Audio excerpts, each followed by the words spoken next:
Welcome to the Vine Resources podcast show. Welcome to another edition of the Vine Resources podcast show. Today I'm delighted to have James Leavesley with us on the show. James is the CEO and founder of ControlHQ. James, thanks for joining us. Thanks for having me. Why don't you share with our listeners a little bit about yourself and a little bit about ControlHQ and what you do? Okay, so start with the business. So ControlHQ is the UK's leading social media management and compliance platform, kind of built for enterprise organisations. Yep. You know, that's where it's multiple users, multiple social media accounts, you know, where control and reputation management is extremely important for the business or for the public sector organisation. Yeah, fantastic. And thanks for sharing that. And I'm sure there's lots of interesting things that have come up in the news in the last few weeks. I'd love to have your insight in those stories around social media management. We'll come on to that shortly. I think you said you're about 16 employees at the moment and growing, and your main HQ is up in Birmingham in the UK. Yeah, that's correct. And just to give us an idea, where generally is your customer demographic? So a whole range really. So, you know, right across the piece from kind of public sector organisations, some of the largest UK councils, some of the largest UK police forces, you know, right through to UK PLCs, so the likes of Arriva, Red Row, you know, those types of organisations. Fantastic. Well, look, thanks very much for that. And look, can I, we'll jump straight into the questions, and I'd love to share with our listeners what a typical day in the business looks like for you as the CEO, James. Yeah, so I struggled long and hard about this because I'm not actually sure that I have a typical day. I think, you know, mainly due to the various hats that I end up wearing, you know, where we are in the month-end reporting process, you know, or our renewal cycle, or where the focus is on kind of business development. I guess the sort of two constants in my life are that I always eat breakfast and I exercise every morning, regardless of kind of what time I get up, you know, or what time I need to be, you know, on the road. You know, I'm pretty lucky that I've got a short commute, so you know, which obviously maximises both my sort of personal time and my work time. So the day really kind of depends on what's going on. You know, I have a great team around me, but you know, sometimes they require support.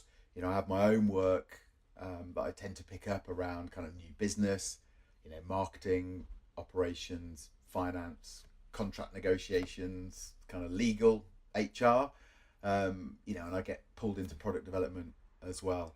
And that's really probably why I enjoy the role as much as I do, because of all the interesting challenges that it throws up, you know, on a day-to-day basis, you know. Can you perhaps name a person who's had a tremendous impact on you as a leader, even perhaps someone who's been a mentor to you, and how this person's impacted your life? Yeah, so I've kind of always been pretty good at seeking opinion from a wide range of people. You know, and I've done this since my sort of first graduate role, you know, where I started with BOC on their graduate scheme. You know, I was given a mentor that sat on the board, you know, and I really saw huge value in this. And so, you know, as my career's developed and I meet, you know, people, then I've picked up other people who specialise, you know, in certain areas. You know, read a whole load of books, watch TED Talks, you know, all the usual things that kind of CEOs and business people do. But I think probably, you know, one guy that's really had a big impact on me is a chap called Philip Dyer. You know, black belt in karate, you know, was former British karate champion. And a lot of what I've learned is about seeing him in action, but also about the kind of feedback and advice that I've been given, not just when we work together, but actually, you know, right up until present day. And James, employee engagement is quite critical to the success of any business. What are you doing in ControlHQ to engage your employees from the top? Yeah, so you know, I mean, as you said, you know, we're 16 strong and growing. So you know, a lot of what we can do is quite informal. I think one of the values that we've adopted as a business is around generosity. So about giving our time, attention, and energy, you know, and that's obviously to, you know, to clients, but also to each other.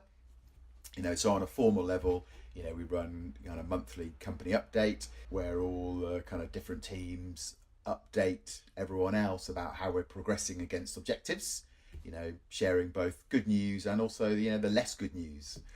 And I think, but for me, I think the, real employee engagement comes at an informal level, where we encourage teams to be exposed to areas that are not really part of their kind of day-to-day work. Yes. So, maybe it's about involving developers in a commercial meeting or a negotiation, just so that they can see the business in a slightly different way. And this was really something that, I kind of learned when I was back playing rugby at university, where, we used to sort of see, sort of the forwards and the backs, actually kind of competing a little bit and complaining about, what others were doing or not doing, on the field. And so, once a year we would basically swap positions so that we could understand the game from a different perspective. Yeah. That actually brought the team a lot closer together, because actually people then started to understand how hard other people's jobs were.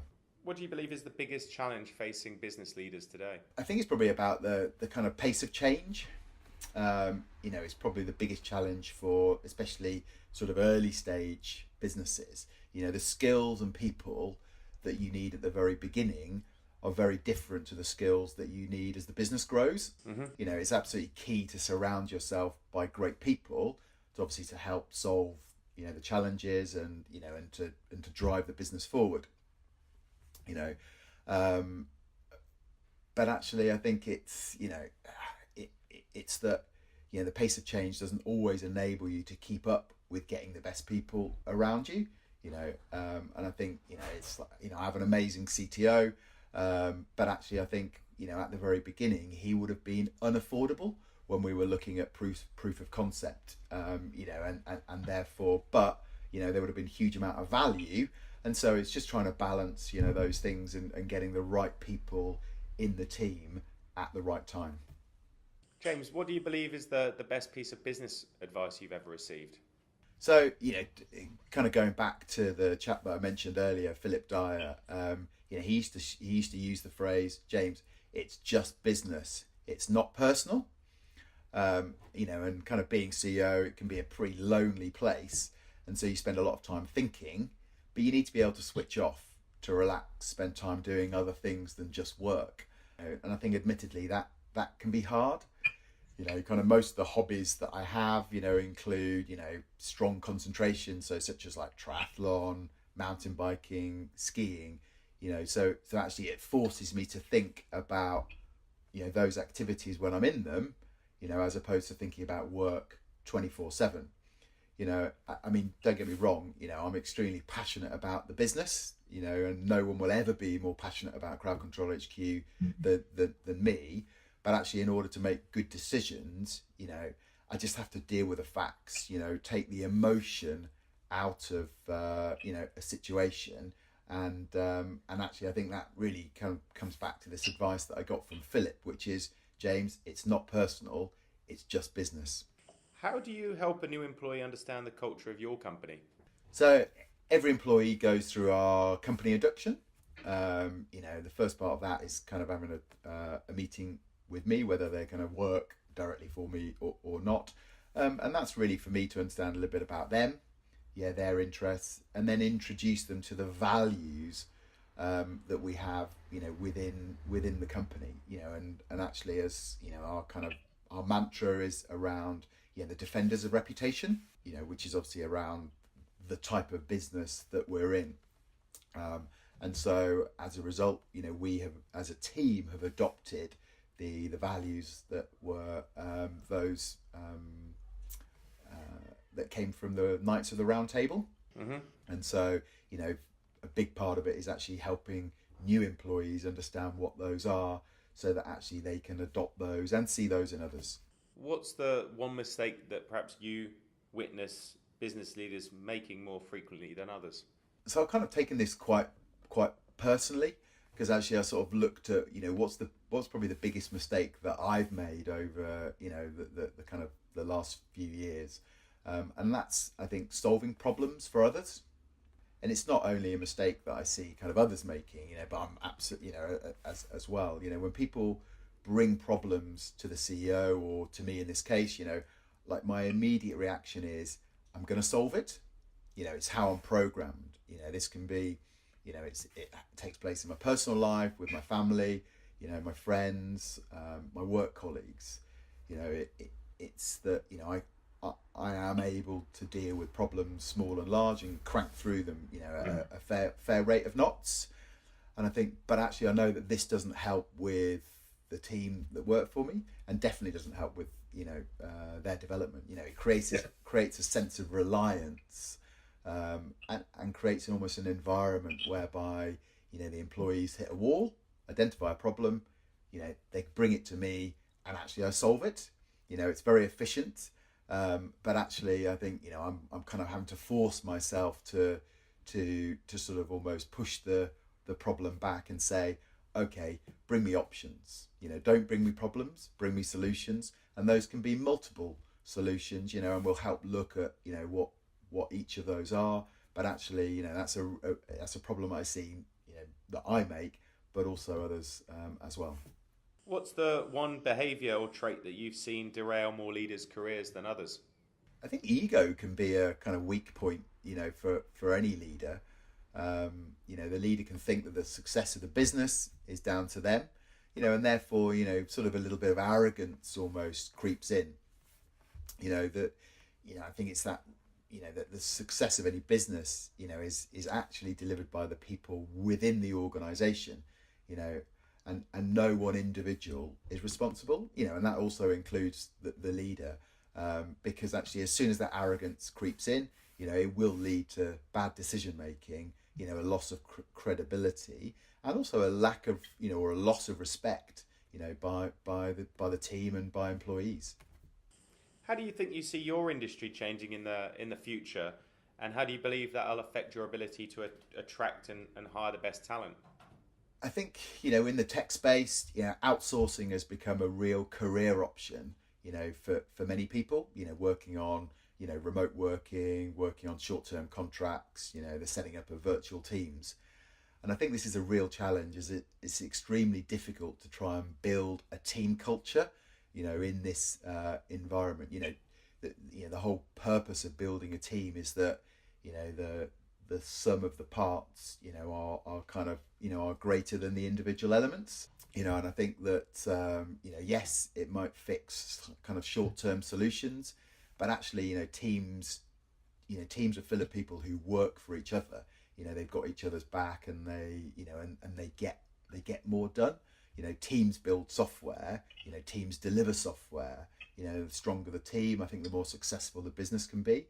And I think, this is a big challenge that I think a lot of technology businesses, will have to cope with, actually in today's environment, but actually moving forwards as well. If you had your time again and were giving your 20-year-old self advice, what's the one thing you tell yourself?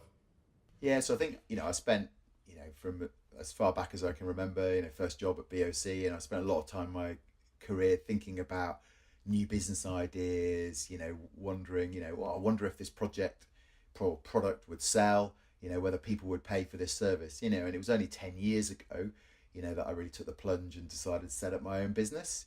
I think so my advice would have been, don't daydream. If you think something might work, investigate it and then get on and do it. Great advice there, James.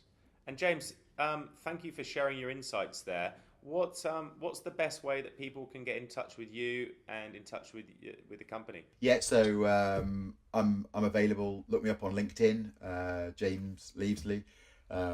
Contacted on email, james.leavesley@crowdcontrolhq.com, or via the web will be obviously www.crowdcontrolhq.com. James, thank you so much for sharing that insight with our listeners today, and I wish you luck for the future. Thanks very much. Good to talk to you.